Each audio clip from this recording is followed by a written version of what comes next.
Hagadol, the Great Sabbath. And we have a few ideas as to why it's been called that since at least the Middle Ages. But still, it's left to interpretation and some uncertainty.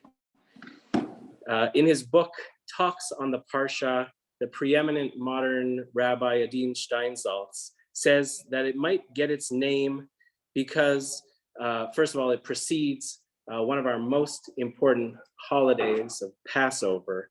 And so in that festive nature, it gets the big Sabbath of a title.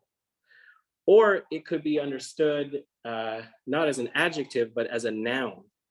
The Sabbath of the great, meaning the great Torah scholar who in each synagogue would come up on that Shabbat, where it might not be the custom to have a Devar Torah every Shabbat, and they would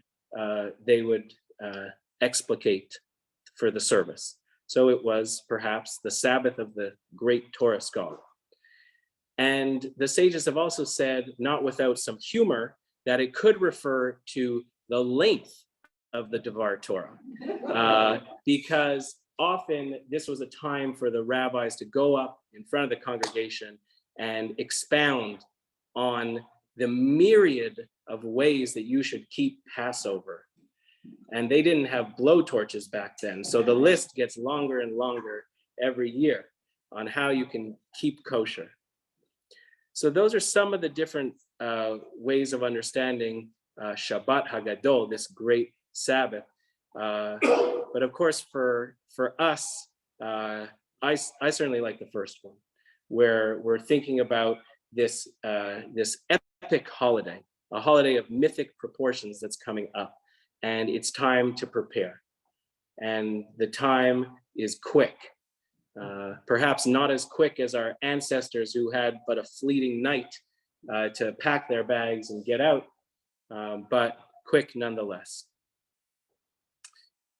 There's no fixed Torah portion for this holiday, as the Torah portions go back and forth depending on when the holiday falls, but there is a set reading from the Haftorah, from the reading from the prophets that gets associated with the different holidays and Shabbatot.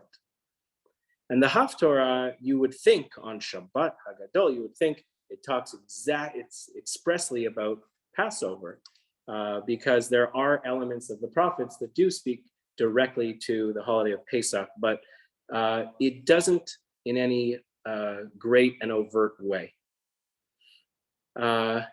So we have to start thinking about, well, what's the connection? What's the connection? And what are the themes of Passover and how does it connect? So help me get started here.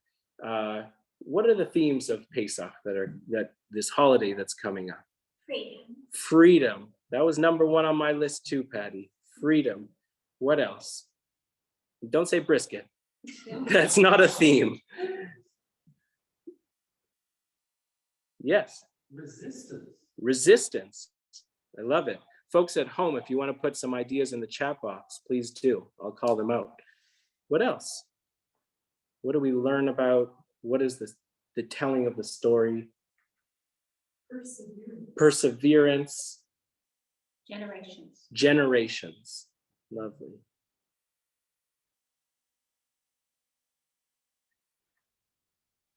It's a story of oppression. It's a story of slavery. Here we have protection, says Bobby, and Anne Fried says springtime. This is the holiday of spring, and Willa and Jeff say renewal, and Genevieve says gratitude. Liberation. And that's exactly where we're going. This is the holiday, I think, most associated with the theme of redemption. Passover is the story about how we went from slavery to freedom, which is our preeminent archetype for future redemption. We tell this story not because we think that everything is all right, not because we made it out of slavery and Dayenu, but the story of Dayenu continues. We're still seeking, we're still going towards something even greater. And this is our story of telling what is to come and what is greater.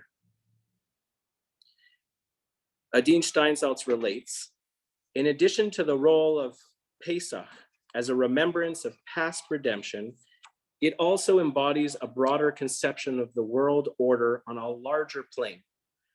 The Haggadah, the book we use to tell the story of Passover, deals extensively with the suffering of the Egyptian exile, but it relates to redemption on a far grander scale as well. This combination presents a view of history on the larger plane, that is, as a cycle that begins with oppression and suffering and ends with great redemption. So, to our Haftorah, to our section of prophets for this Shabbat, the prophets would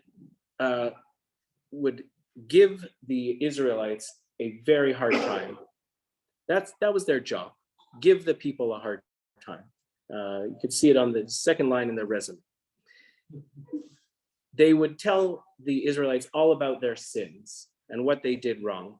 So here in Malachi 3, we have these words. And Malachi is quoting the Israelites who were complaining and had a crisis of faith. It is useless to serve God. What have we gained by keeping God's charge and walking in awe of the Lord of hosts?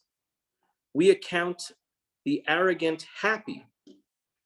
They have indeed done evil and have endured. They have indeed dared God and escaped. The Israelites of his time, and perhaps even today, our people and peoples around the world ask this question: why do good things happen to bad people?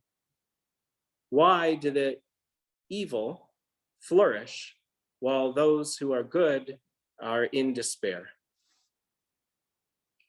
God answers them in the prophet.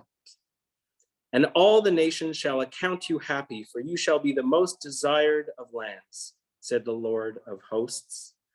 And you shall come to see the difference between the righteous and the wicked, between the one who has served God and the one who has not served God. While the world looks wicked too often, where the righteous suffer and the wicked prevail, true redemption will come, and it will serve to change that order. The righteous will get their proper due of what is good, and the wicked will be undone, according to the Haftorah, according to Malachi. The story of Pesach is a story of redemption.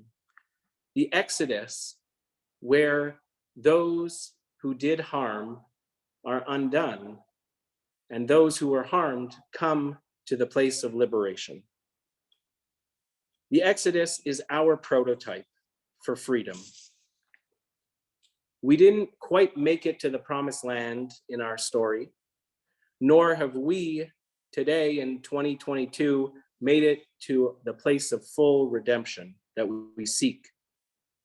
But the story of Passover, in its retelling each year, offers us an opportunity to connect to the coming of that long-awaited redemption.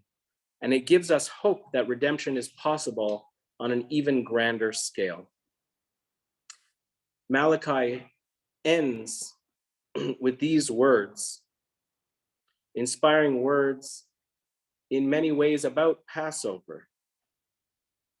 Be mindful of the teaching of my servant Moses, whom I charged at Horeb, at Sinai, with laws and rules for all Israel. Behold, I will send the prophet Elijah to you before the coming of the awesome, fearful day of the Lord. Elijah comes to our tables at every Seder. Elijah is the prophet that said to herald the time of the complete redemption, where the Exodus will be ultimately fulfilled and we shall all be safe. The great deliverance, the final redemption. Eliyahu Hanavi. Hashana Haba Yerushalayim Habnuya.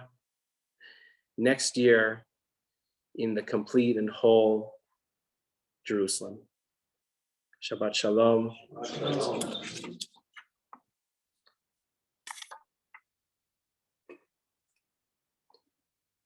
We take out our card.